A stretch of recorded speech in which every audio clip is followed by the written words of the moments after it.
Thank you.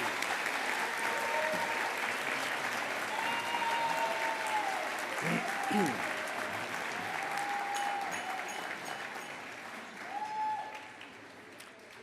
Thank you so very much for that warm greeting.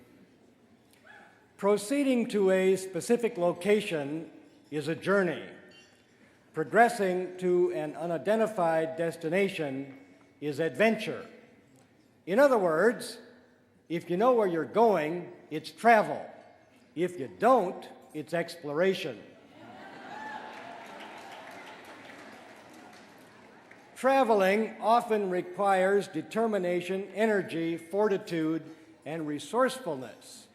But exploration also demands intuition, faith, a tolerance for uncertainty, the willingness to embrace change, and the recognition that the object being sought cannot always be defined with precision and will sometimes lead to unpredictable consequences.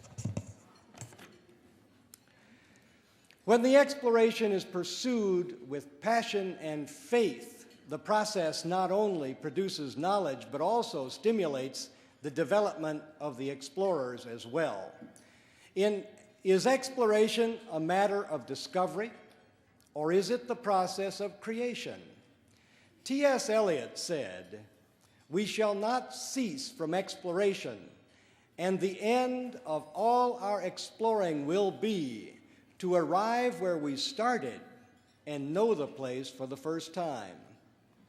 To accept without criticism the revealed knowledge enunciated by our predecessors is to be frozen in a pattern of the past, although the capacity to build upon discoveries made in former times is one of the elements essential for creating civilization. However, to reject judiciously those thoughts that do not accord with our observations is to express an independent capacity for imagination and judgment, and to assert a faith in ourselves. Exploratory endeavors are vital to the development of the pattern of human knowledge, which is a prelude to the attainment of freedom. To explore is to accept tacitly that a body of knowledge remains to be created or discovered. As Richard Cecil, an Anglican clergyman, said, "The first step toward knowledge is to know that we are ignorant. Therefore, the first step in achieving freedom is to admit a measure of ignorance, to seek intuition, to exhibit courage, and to have faith. The second step is to act within our faith." One of the more frustrating elements of daily life for the blind is that those we meet very often think they know everything there is to know about blindness. Much of the presumption of knowledge is, of course, incorrect. To break through the wall of preconceived notions about the blind requires persistence, ingenuity, and skill. As the Greek philosopher Epictetus put it almost 2,000 years ago, it is impossible for a man to learn what he thinks he already knows.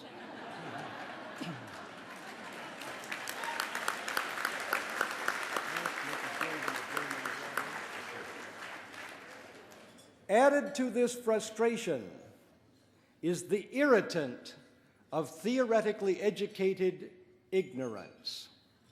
Sometimes the putative experts in the field of blindness who have received an educational credential or have been appointed to positions of prominence believe that they now have the right to tell us who live with blindness every day that they know what's good for us.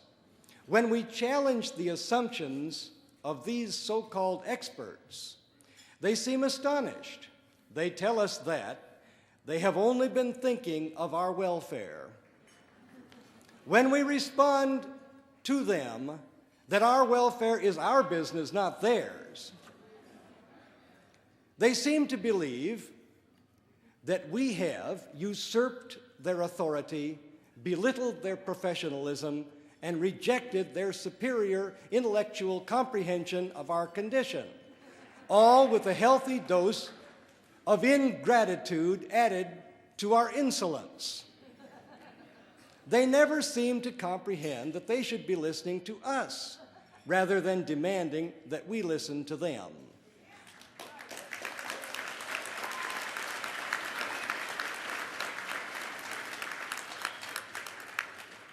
Yes, I do have somebody in mind. Somebody who receives a government check and works in Washington, D.C.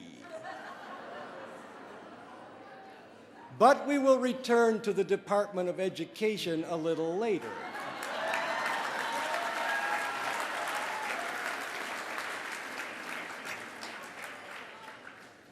In the meantime, it is well to remember two ancient sayings attributed to the Chinese.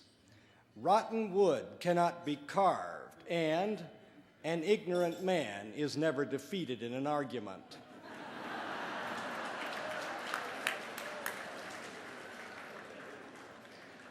Throughout most of history, before the time of the establishment of the National Federation of the Blind, others have told those of us who are blind what we should think, how we should act, how we should feel, and what we should know. But we have accepted the challenge of exploration. We know our minds and we will follow them. We do not always know precisely what the outcome will be of the explorations we undertake, but we know for certain that we will explore. We are the blind. We will control the development of the pattern of knowledge about us, and our sighted colleagues will welcome us for the joyous people we are. We will seek to increase our knowledge and to expand our own capabilities, and we will share what we learn. We have the faith to trust in our own future. We have the courage to strive for what we aspire to know. We will speak for ourselves with the clarity that comes from experience. Hear us and believe.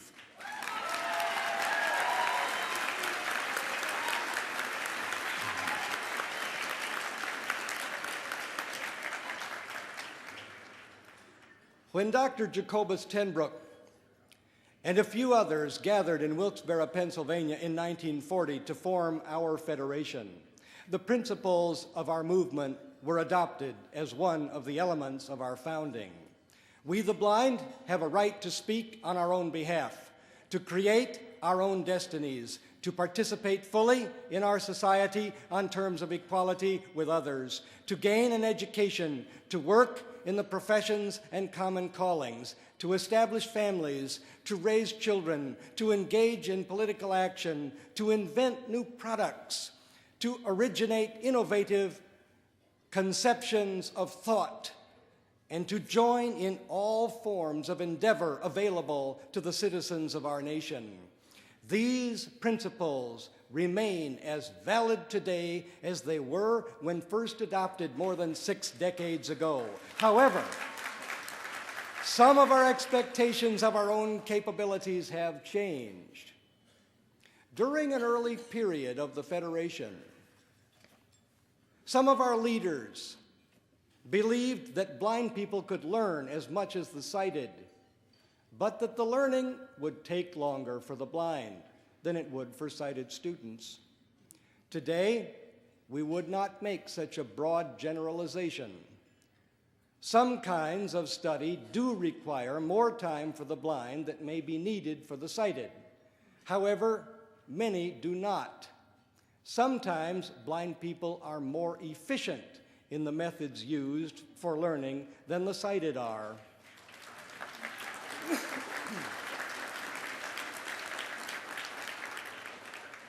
In the early days of the Federation, according to Mrs. Hazel Tenbrook, the wife of our founding president, many blind people were convinced that they could not adequately raise children.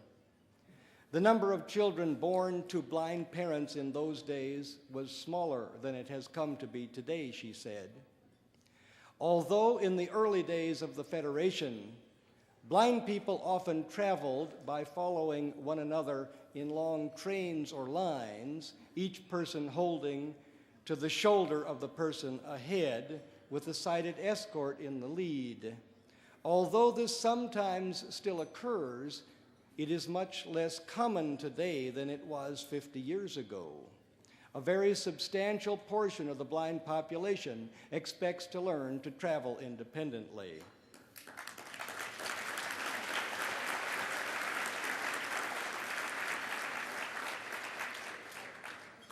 In my own case, I often travel alone throughout the United States. When I fly to an unfamiliar airport, I walk off the plane and wonder where my connecting gate might be. I expect to travel independently. When I meet the agent outside the jetway door, I ask for directions to the next gate. The agent says, "Wait over here, I'll get somebody to help you." Sometimes the agent won't even tell me the gate number for my connecting flight. When I respond by saying that I want directions, the agent repeats the previous instruction. Once in a while, I actually get directions, but not often. After I have been through the question and answer exercise 2 or 3 times, I abandon the effort to extract information. Usually, only 2 routes are available in departing from an airline gate. I start out in one of them. Very often, the gate agent says, "You're going the wrong way." I think to myself, "Good, now I know which way to go."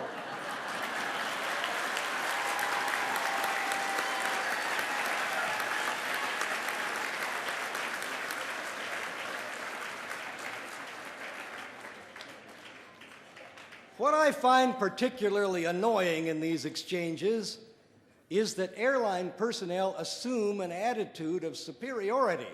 They believe that they are responsible for me and that I am not.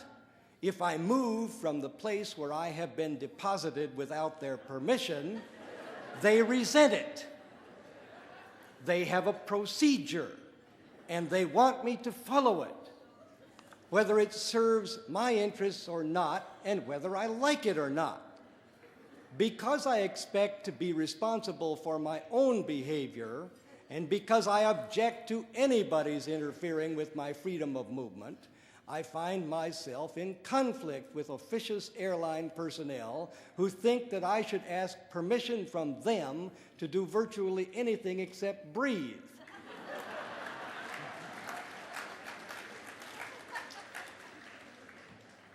I don't want the airline to care for me.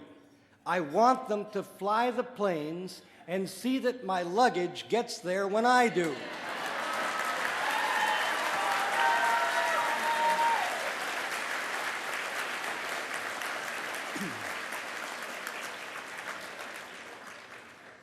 If I need help, I'll ask for it, and I'll expect airline officials to give me full and courteous answers to the questions that I ask.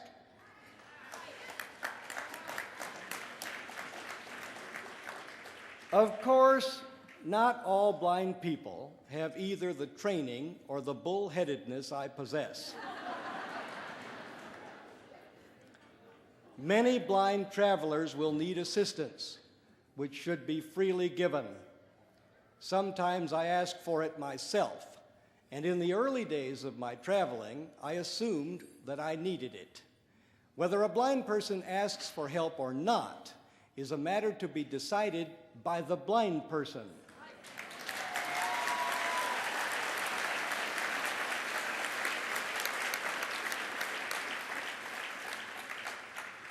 Asking for an escort is one of the decisions to be made by a blind person traveling from place to place. That some blind people now decide not to make this choice is an indication that our expectations for ourselves have changed. I remember the incident that started the transformation, at least for me. A number of us were having a discussion about air travel with Dr. Kenneth Jernigan, the second great president of the National Federation of the Blind. Most of us had been students in the orientation program Dr. Jernigan was then directing in Iowa.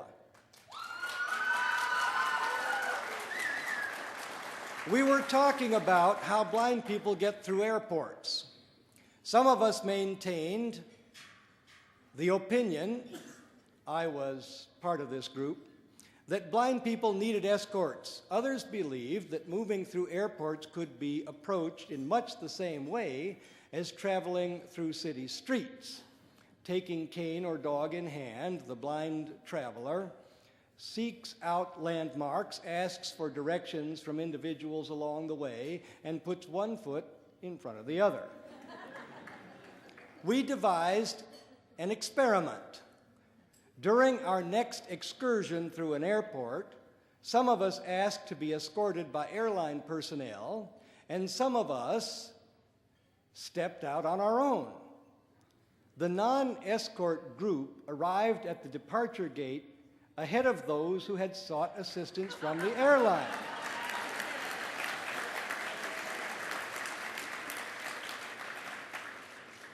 This surprised me.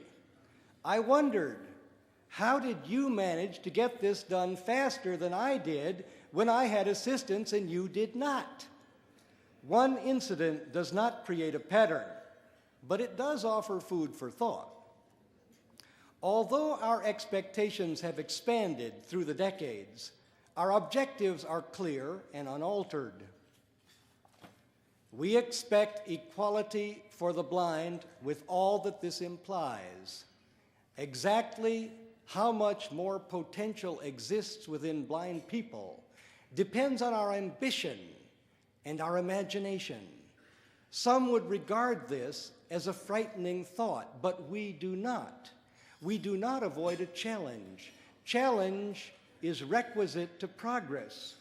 The power to decide belongs to us, and we glory in the possibilities we intend to bring into being.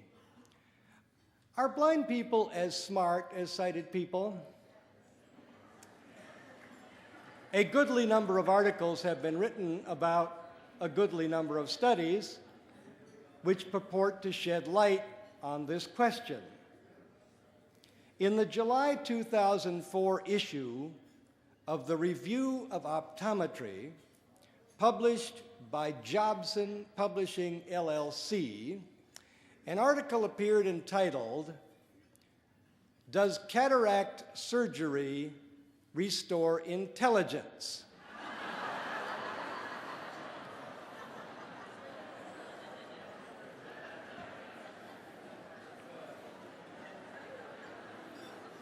It says, the intelligence level of the average adult decreases with age. The same is true of visual function, which also decreases as we get older. A review of published literature shows vision impairment corresponds with cognitive deterioration and aging. So German researchers set out to see whether a link between the two exists. Specifically, does restricted vision at least partially explain age-related reduction of intelligence? The article continues. The researchers conducted a controlled longitudinal study among 5 groups of senior citizens who have cataracts. The participants were divided into 2 categories, those who would undergo cataract surgery and those who would not. Intelligence testing prior to surgical intervention showed that cataract patients achieved lower than normal levels of mental efficiency when compared with the average population. But a few weeks after IOL, intraocular lens implantation, these patients showed statistically significant increases in tested intelligence levels, while the control group showed no change. The researchers concluded that surgical removal of cataracts may have a considerable effect on the patient's IQ. There you have it. A scientific study has examined the facts. The restoration of vision increases intelligence.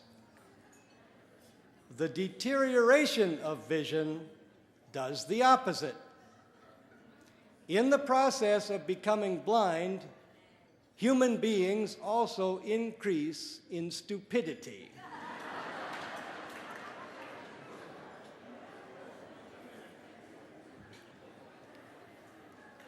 Have you noticed your intellect decreasing? But of course, if it is decreasing, you wouldn't notice.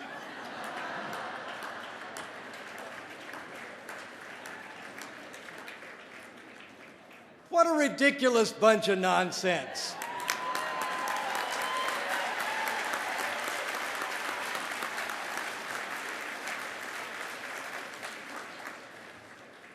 How could such a study have been performed?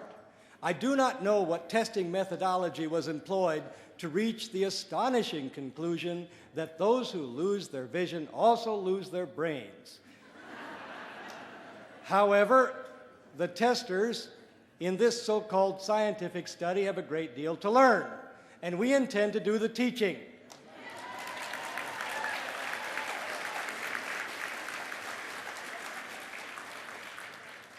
Our long-term longitudinal study based upon the experiences of tens of thousands of blind people demonstrates conclusively that blindness does not equal lack of intelligence.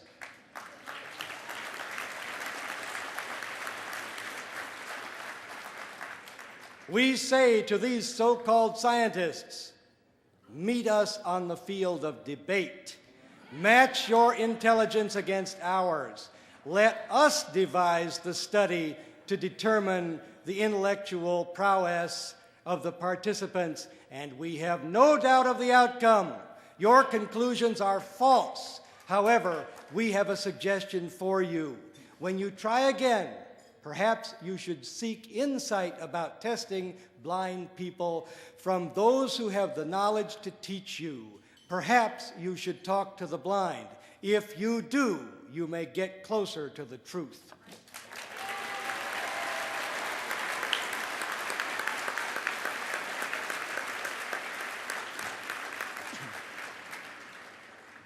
A report dated July 19, 2006, from The Nation, a newspaper published in Bangkok, Thailand, gives an account of an incident involving a blind passenger seeking to fly from Thailand to Kuala Lumpur, Malaysia.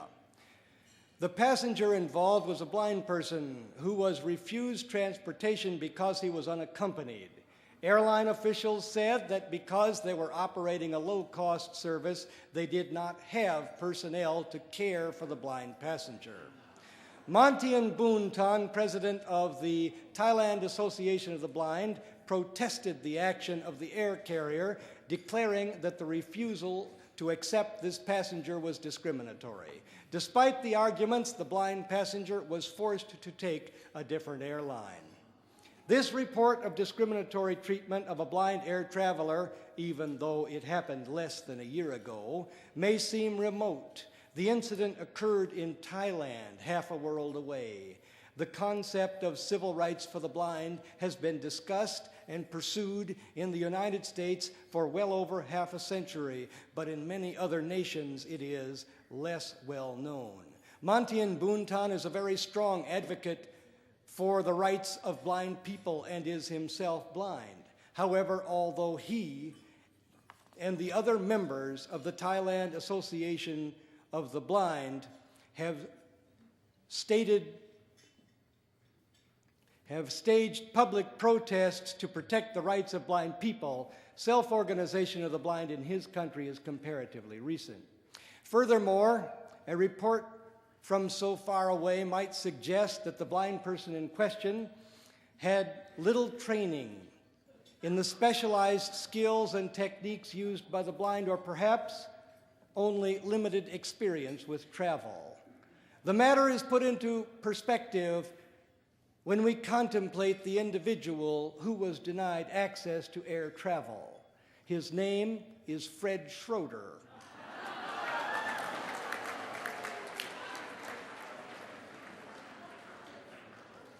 Perhaps a better trained blind traveler can be found in the world, but Dr. Schroeder possesses a master's degree in teaching skills of travel to the blind, as well as a doctorate in educational administration. He has directed the New Mexico Commission for the Blind and has served as the commissioner of the Rehabilitation Services Administration, the federal agency responsible for all rehabilitation in the United States. He has traveled independently all over the world. Fred Schroeder was rejected by an air carrier for only one reason: pure, unadulterated, despicable discrimination based on blindness. It happened in a foreign country where the writ of American jurisprudence does not run. However, it happened in our world, and it must stop.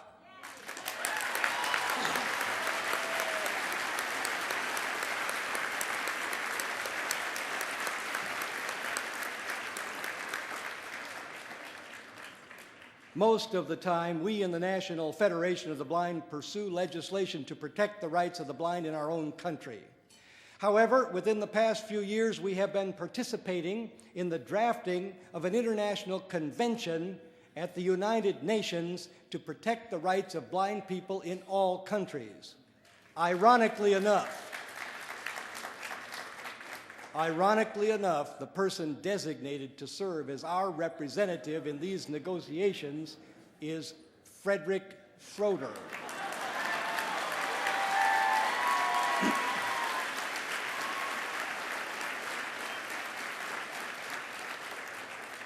Discrimination does not stop at our borders, and we are seeking partners throughout the world to ensure that legal protection does not either. The voice of the blind will be heard throughout the world, and we will be doing the speaking.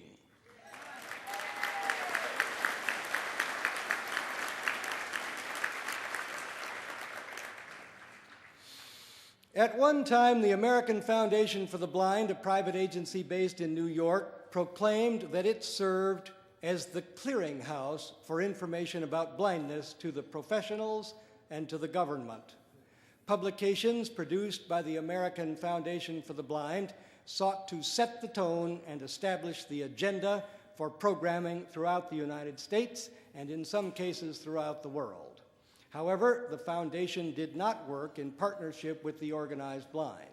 As a result, the American Foundation for the Blind became known for distributing such sterling volumes as A Step-by-Step Guide to Personal Management for Blind Persons, a document which included such items as step-by-step directions for taking a sponge bath or brushing teeth. After an excoriating review of this step-by-step guide by Dr. Kenneth Jernigan, then president of the National Federation of the Blind, the American Foundation for the Blind has become more careful in its writings, although it still does not cooperate very much with the organized blind movement. The American Foundation for the Blind has sometimes joined with us in conducting research projects or developing joint statements of principle, and sometimes personnel within the foundation have been very warm in their admiration for some of the work of the National Federation of the Blind. Nevertheless, its president, Mr. Carl Augusto, who appeared on the program at the convention of the National Federation of the Blind a couple of years ago, refused to answer questions put to him by members and leaders of the organized blind movement. This refusal to respond has meant that our capacity to work with the American Foundation for the Blind is diminished. One of the purposes of the National Federation of the Blind is to serve as a watchdog over agencies for the blind. With the Federation's willingness to review and criticize documents published about blindness and programs established to serve the blind, the arrogance and conceit that were once common in programming for the blind have diminished.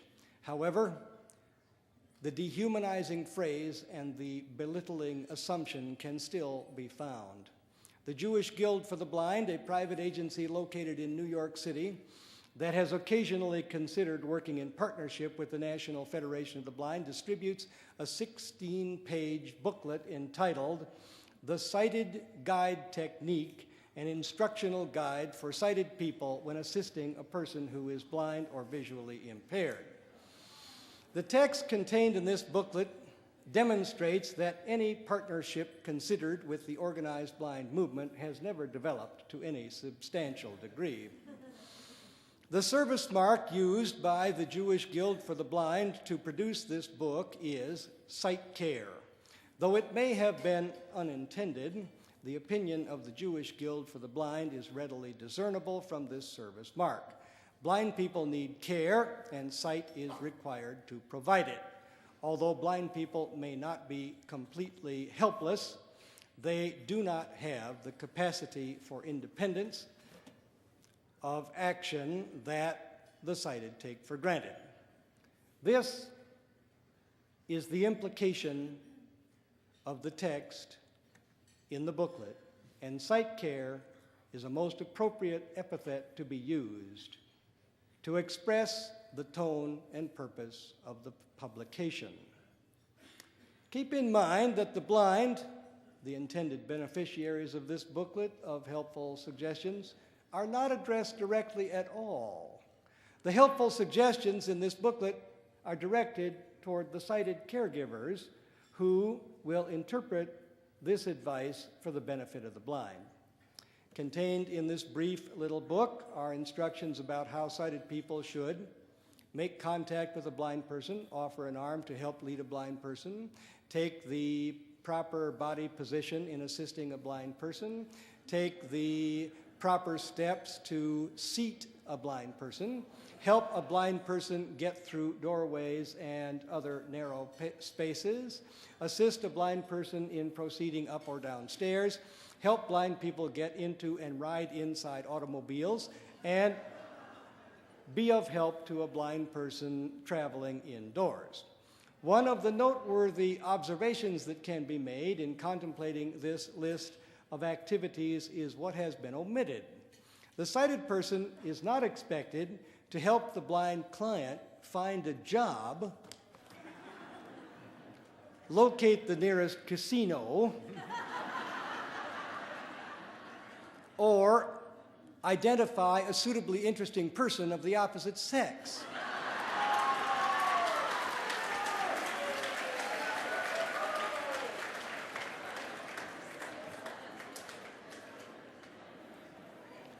In other words, the potential possibilities offered by the Jewish Guild to blind people are limited and dull.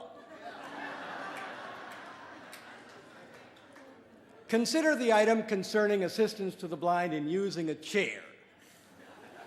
This is what the book says.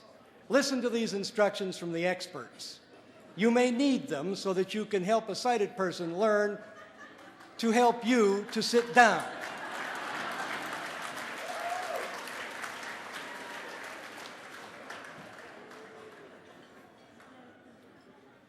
Guide the visually impaired person until her knees touch the front of the chair.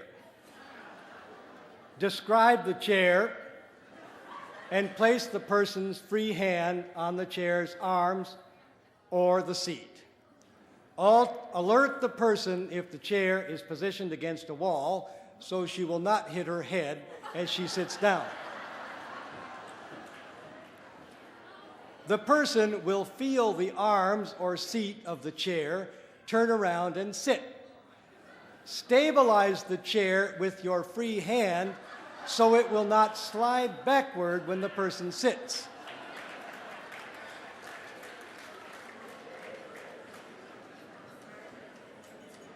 In all cases, maintain contact with the visually impaired person until she is seated.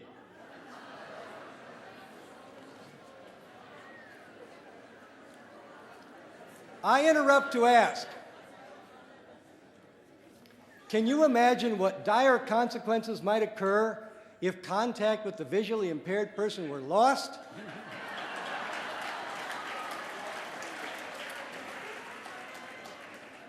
The blind person might bump into the chair without the guidance of the sight care giver. Perish the thought. Or she might be so delighted at being away from her keeper that she would hightail it out of the room.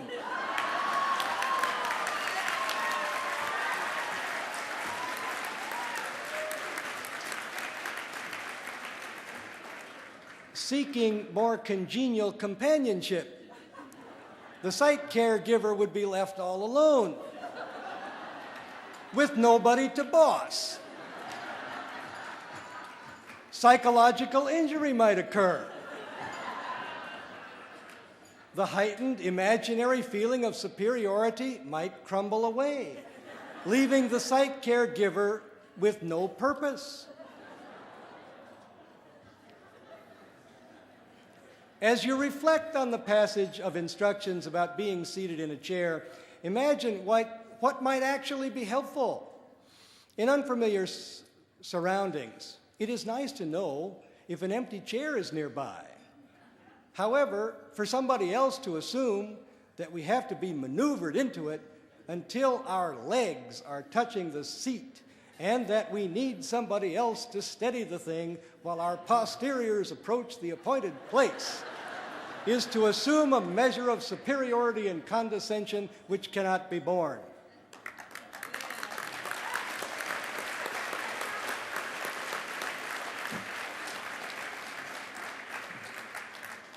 But there is more. The Jewish Guild wants sighted people to know how to help us get into an automobile.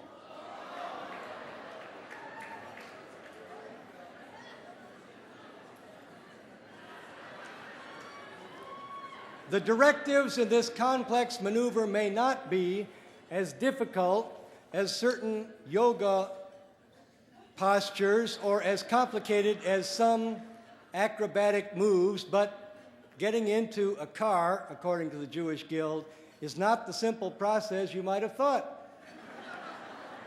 This is what the Guild says. Open the automobile door.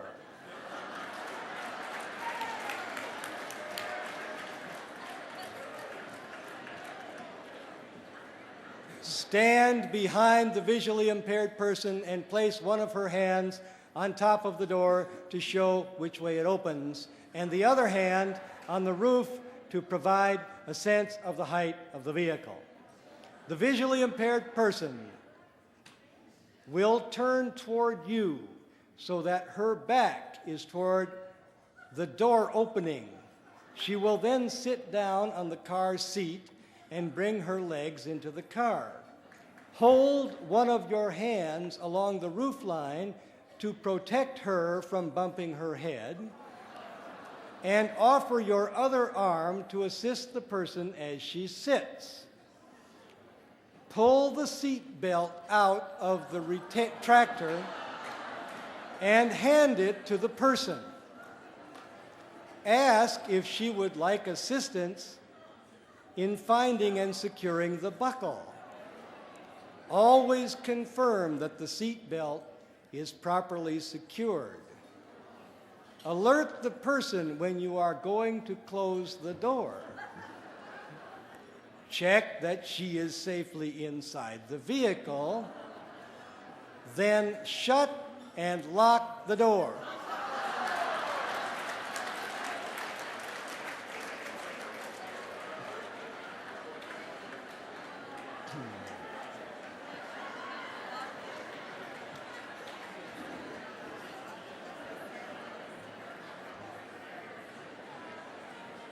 These are statements from the guide distributed by the Jewish Guild. I ask you, is it always necessary to lock the blind person inside the car?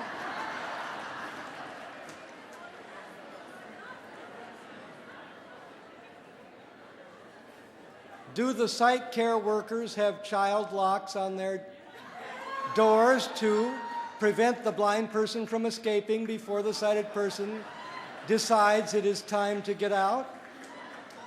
Maybe the names of these locks should be changed. Maybe they should now be known as blind locks. Without these locks, maybe the blind person would get away.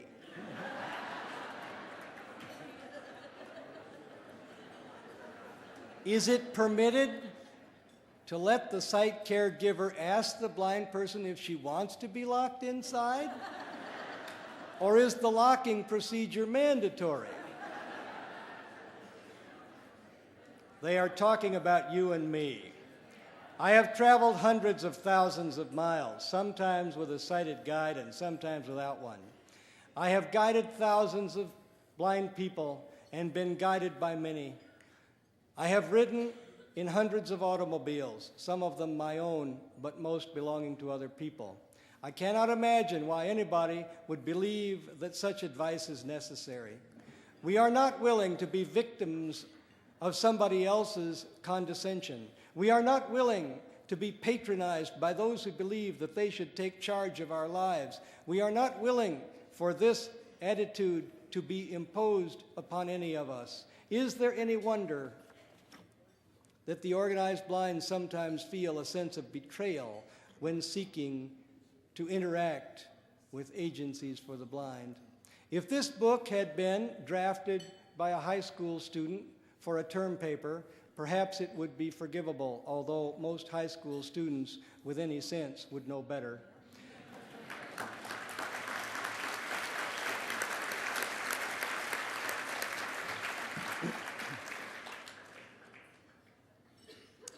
However, the people at the Jewish Guild for the Blind purport to be experts. They say that they know what they're doing. Consequently, all of the damage, all of the hurt, all of the sorrow, all of the failed hope, and all of the missed opportunity created by the degrading and demeaning language of this book is chargeable to them.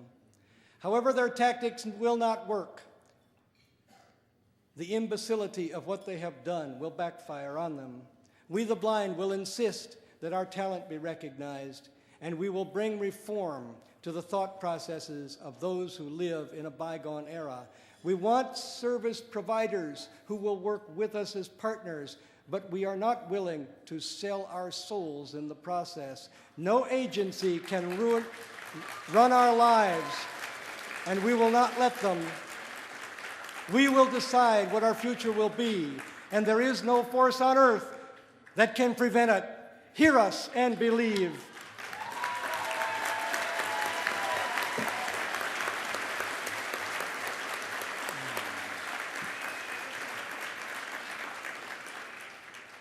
The Rehabilitation Services Administration, the federal agency in the Department of Education, charged with managing federal appropriations for rehabilitation, has a budget of just under $3 billion, a substantial portion of which is designated for rehabilitation services for blind clients.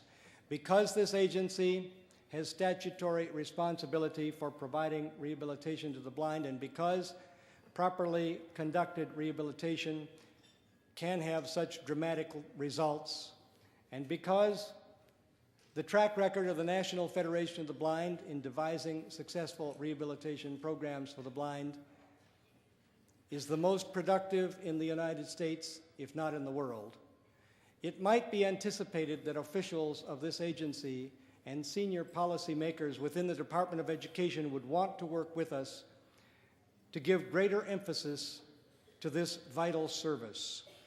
We begin with the assumption that those responsible for rehabilitation want blind people to receive a good education, want blind people to become successfully employed, want blind people to know the excitement of hope, and want their programs to be effective.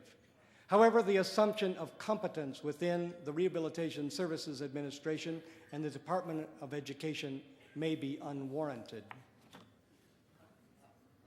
In October of 2005, the Senate Committee on Health, Education, Labor, and Pensions conducted a hearing on the Randolph-Shepard program, which is located within the Rehabilitation Services Administration, to assist blind vendors in obtaining vending opportunities on federal property.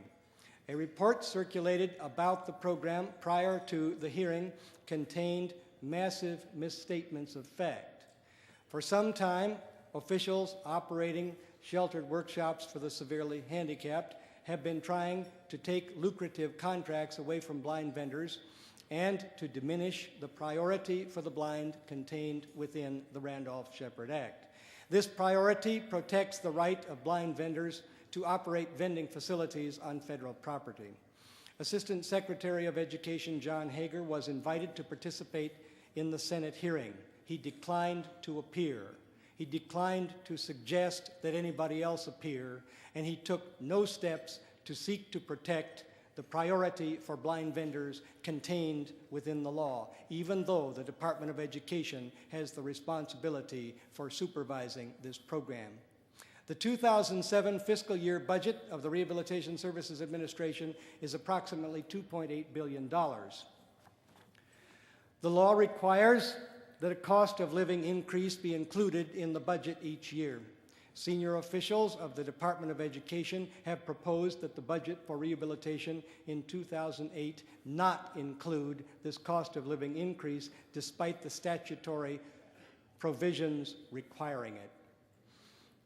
In negotiations with the Department of Defense and the Committee for Purchase from People Who Are Blind or Severely Disabled, the Department of Education agreed to set a standard for granting food service contracts to blind vendors in military installations, which is so restrictive that it jeopardizes the opportunity for the blind to participate in vending operations in these federal locations, despite the legal priority contained within the Randolph-Shepard Act.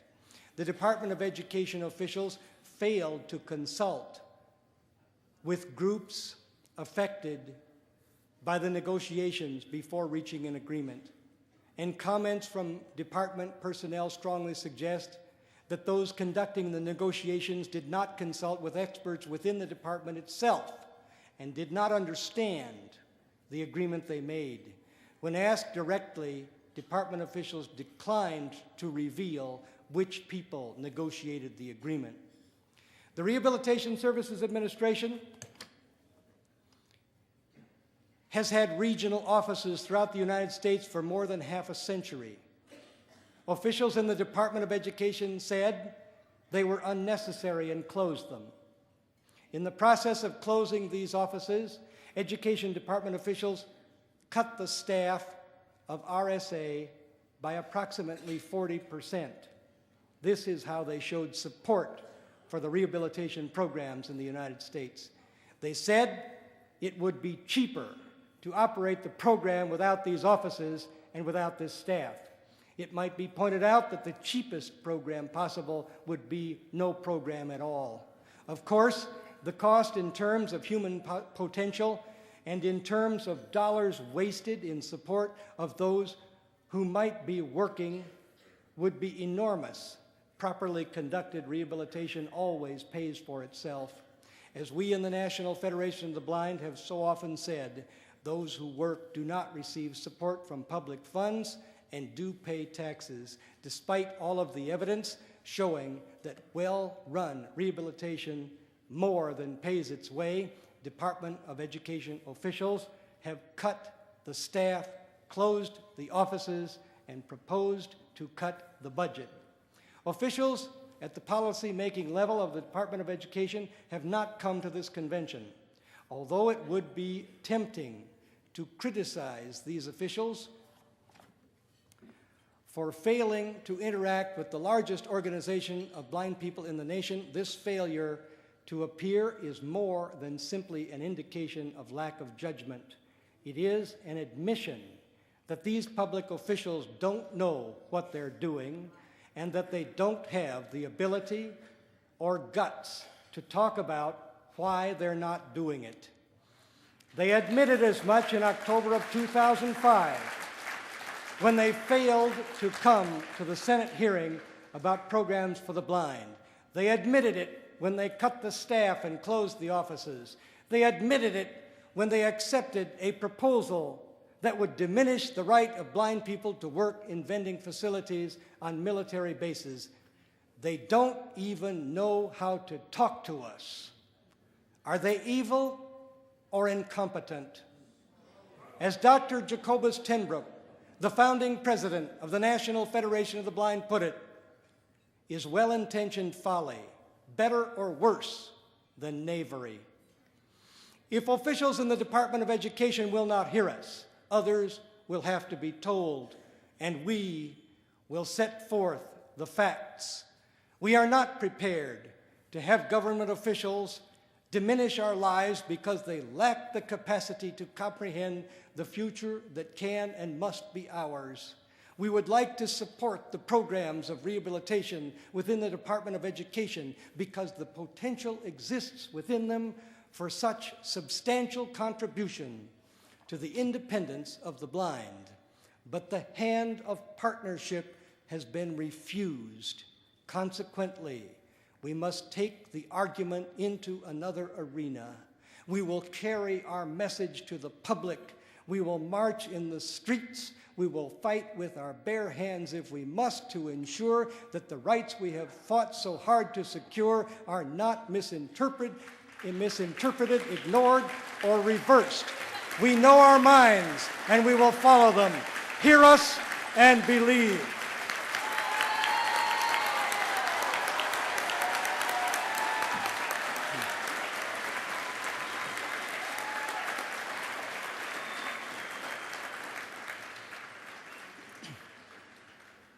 When I think of the work we do in the National Federation of the Blind, and when I think about our interaction with programs intended to support blind people, I reflect that what we are doing has an impact upon the lives of hundreds of thousands of individuals, each life distinctive, made up of the hopes, fears, and aspirations that flow from the heart.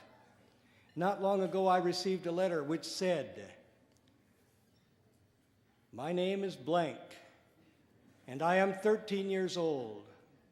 I would like to be a mechanic when I grow up, and I would like to take mechanic classes when I get to high school. I'm in 7th grade now. I like to work with small engines and tools. I have a problem, though. My mom and my Braille teacher don't think a blind person could be a mechanic. Do you have any ideas on how I could convince them that I am serious and that blind people can be mechanics? My grandmother says that I have lots of time to decide what I want to be, and that I may change my mind a lot before I'm grown. But I would really like to take mechanic courses in high school. Also, could you give me any tips on how to organize my tools and such? Thank you." This is the dream expressed in a letter of a blind boy who, in a very few short years, hopes to have an occupation and hopes to earn a living with it. Will the rehabilitation system know that his ambition can be achieved? Will the Department of Education know? Of course, on behalf of the National Federation of the Blind, I responded with encouragement. Dozens of blind people have been mechanics, some of them with extraordinary skill. With the new technologies used in automobiles, the tools are more complex than they were in the past, and many of them are built with electronic visual displays. Nevertheless, with imagination and faith, we can help this blind boy to reach his dreams. We can, that is, if we are willing to share our imagination and experience with him, if we are willing to join him in bringing understanding to others, if we are willing to have as much faith in his intellect, fortitude, and drive as we have in our own. Such dreams do not come into being by happenstance. They must be nurtured and cherished and supported. We must be prepared to fight for them. If the rehabilitation counselors or the teachers or the personnel in the automobile repair shops want to know if a blind person can be a mechanic, the answer is an unequivocal, resounding yes. We will do what we can to help this blind boy, and we will feel certain that he will succeed.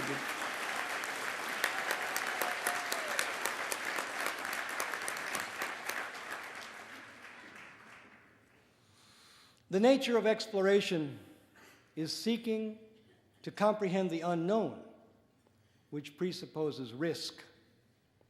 The quality or extent of the risk cannot be evaluated until it has been confronted.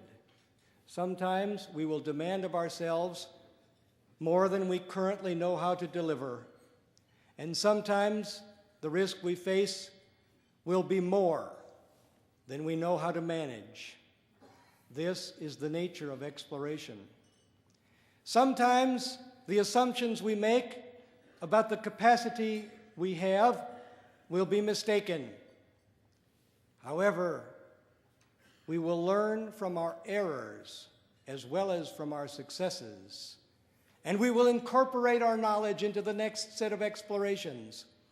Blunders always hurt, even if only a little. But those who fail to make them are sufficiently insulated from the rough and tumble of adventure that they never discover the ways of altering the pattern of understanding.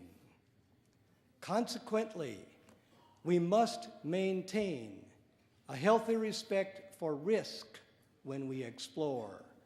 But regardless of how we do it, we must explore. Furthermore,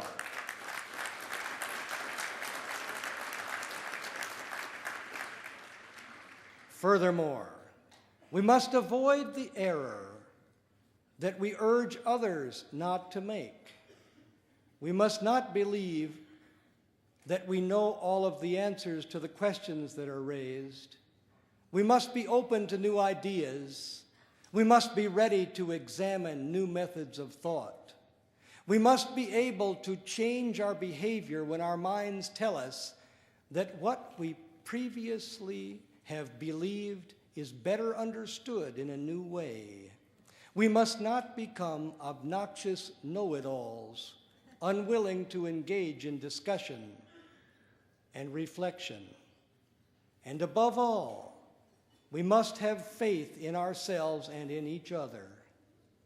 Some will be daunted or dismayed by the prospects for our future.